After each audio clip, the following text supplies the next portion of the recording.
Hello, welcome back to my channel and welcome if you're new here. My name is Jen. I'm a certified weight loss and nutrition coach, and today we're talking about diet mistakes.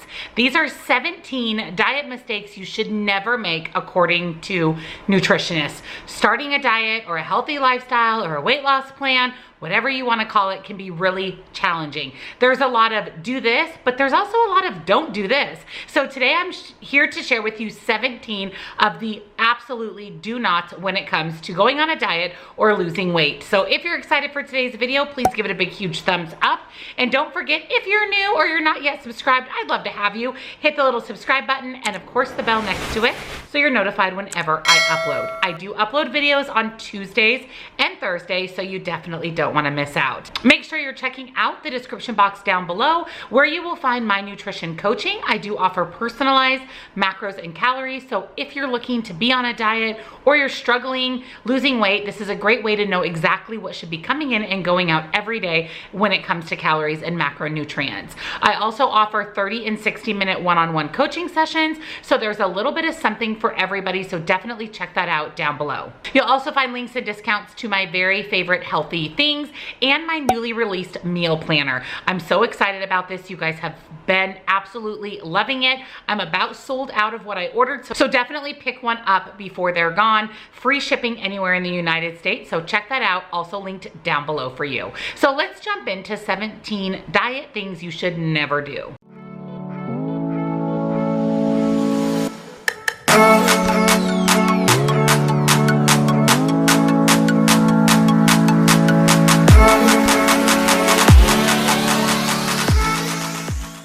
We've all been there, and in fact, a lot of us are still there, and that's starting a diet can be extremely daunting. Hard to know exactly what we should do, what we shouldn't do, what we should eat, what we shouldn't eat. Should we stick to a particular type of eating plan? Should we eliminate or restrict ourselves from certain foods? So today, I'm here to share with you the answers to all of those questions. So the number one biggest diet mistake that you can make is thinking about deprivation, thinking about and focusing on feeling deprived. Instead of going into your new diet or your new eating plan thinking about deprivation, think about it as a lifestyle. Make sure that whatever diet plan you're choosing is something that's sustainable long-term for you. If you look at it as a lifestyle versus a diet, the thought of depriving yourself or deprivation goes right out the window, and you're much more likely to stick to whatever it is that you've chosen.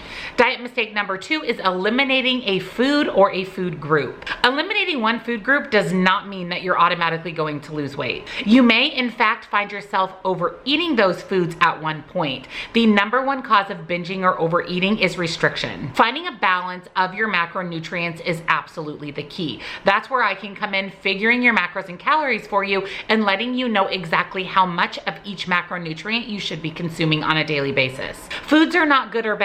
Food should never be classified as good or bad. You should always be eating a well-balanced diet, and that means eating all of the food groups: fruits, vegetables, meats, breads, and healthy fats.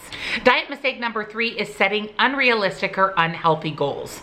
If you set a very overwhelming or unrealistic goal, it can be frustrating, and it definitely lends to not being successful on that diet. We want to focus on short-term or very easily attainable goals. So if you're someone that needs to lose a lot of weight, don't focus on losing 100 pounds. Focus on every 5-pound or even every pound increment and set yourself some small goals along the way of reaching that big goal.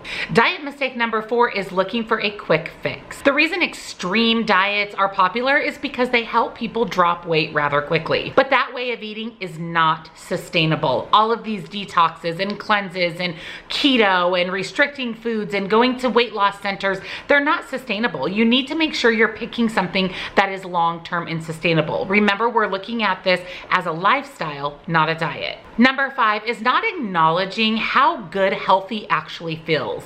Most people don't realize just how terrible they feel when they eat unhealthy foods, whether that be a treat meal or an unhealthy diet day to day. And also, you have to think about, how did you feel at your heaviest weight or the weight that you're currently at? How do you feel? How does your body feel? How do your joints feel? How would this change if you were at a healthy weight? Think about the positive and how will you feel when you're at that healthy weight?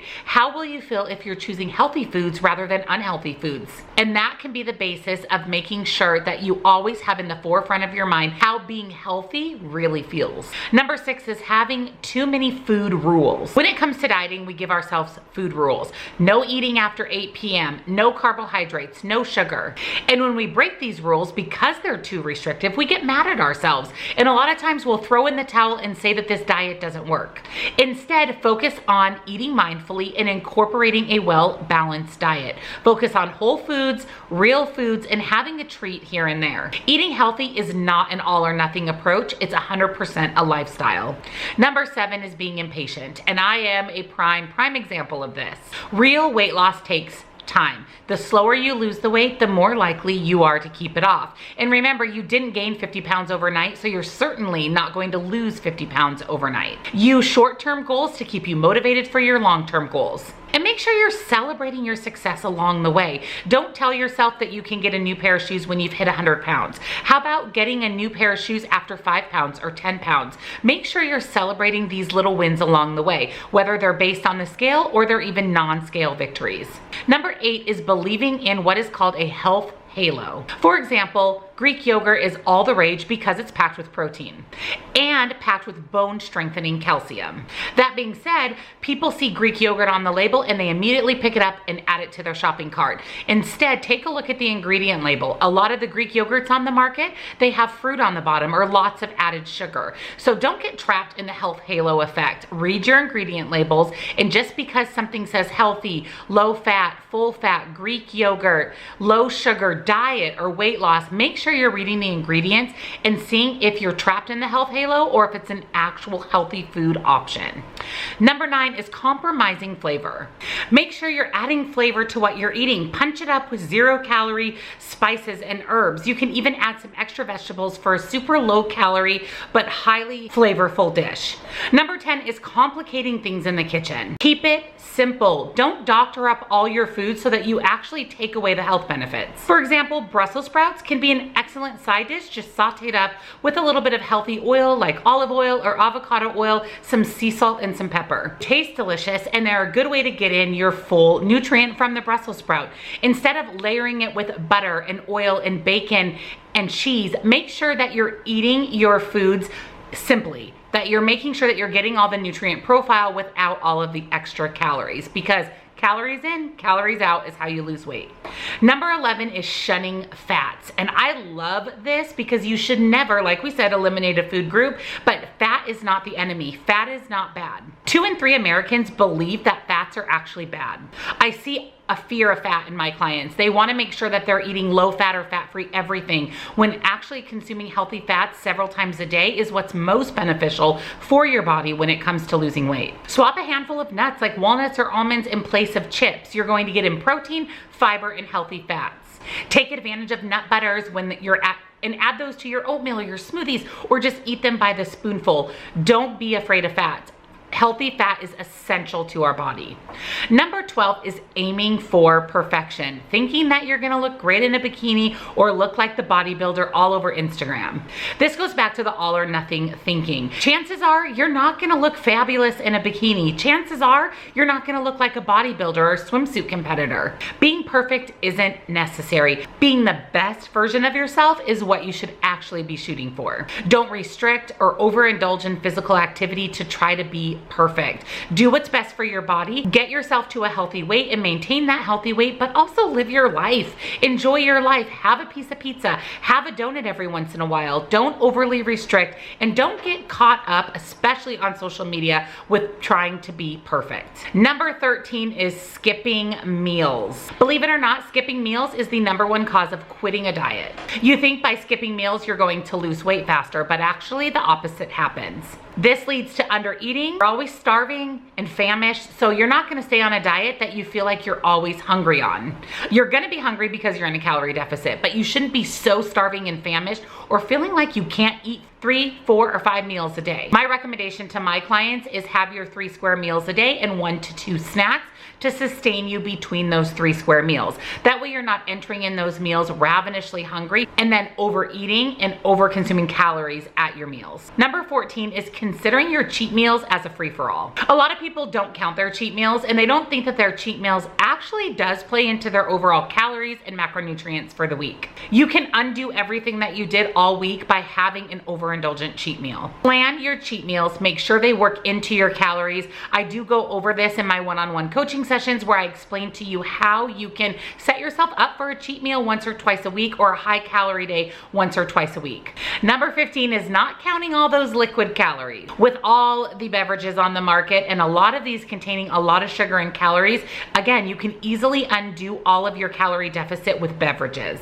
Sodas, juices, energy drinks, coffee creamer, alcohol, all of these are examples of heavy liquid calories. Be sure to read your labels and make sure that you're tracking all of the liquids that you're consuming during the day if they contain any calories. Whether it be 5, 10, 50, 100, make sure you track all of the liquids that you're consuming.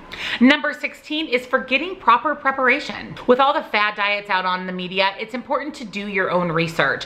Make sure that whatever diet plan you're choosing, again, is something you can stick with as a lifestyle and is sustainable for you. Not a quick fix and not a way to lose weight quickly and then gain it all back just as fast. Talk to a registered dietitian, a nutritionist, or myself, a weight loss and nutrition coach, and make sure that you're selecting the program that best works for you. And just remember, the number one takeaway is that it's something that you can stick with and that is sustainable for you. And number 17 is not focusing on both your diet and exercise. Eating a well-balanced diet and reducing your caloric intake of 500 to 750 calories per day will absolutely result in weight loss. You can lose weight without exercising, but by putting in 30 to 60 minutes of exercise about 3 times a week, you're going to see more results when it comes to your overall physique. Your body will tone up, you'll start to see muscle definition, you'll be less flabby, but you can lose weight without exercising, but exercise is more about your health and your overall body and strength more than it is to losing weight. By putting diet and exercise together, that's the key to sustainable, healthy weight loss. So I hope you learned something in today's video and you can take away 1 or more of these 17 tips to think about when you're selecting what diet or healthy lifestyle you're choosing to follow. Remember never to restrict or eliminate, and make sure that whatever you're choosing is sustainable as a lifestyle for you, not just a diet. If you have further questions or you're interested in knowing your macronutrients and calories, or a one-on-one coaching session where we can really set up a game plan for you, check that out down in the description box down below. You'll also find my meal planner and some of the links and discounts to my favorite healthy things. If you enjoyed today's video, please give it a big, huge thumbs up. And don't forget, if you're new to my channel or you're not yet subscribed, take a moment, hit the subscribe button. I'd absolutely love to have you. And the bell next to it so you're notified every Tuesday and Thursday when I upload a new video. Here's to being happy, healthy, and picking a diet that's healthy and sustainable. I'll see you guys all in my next video. Bye.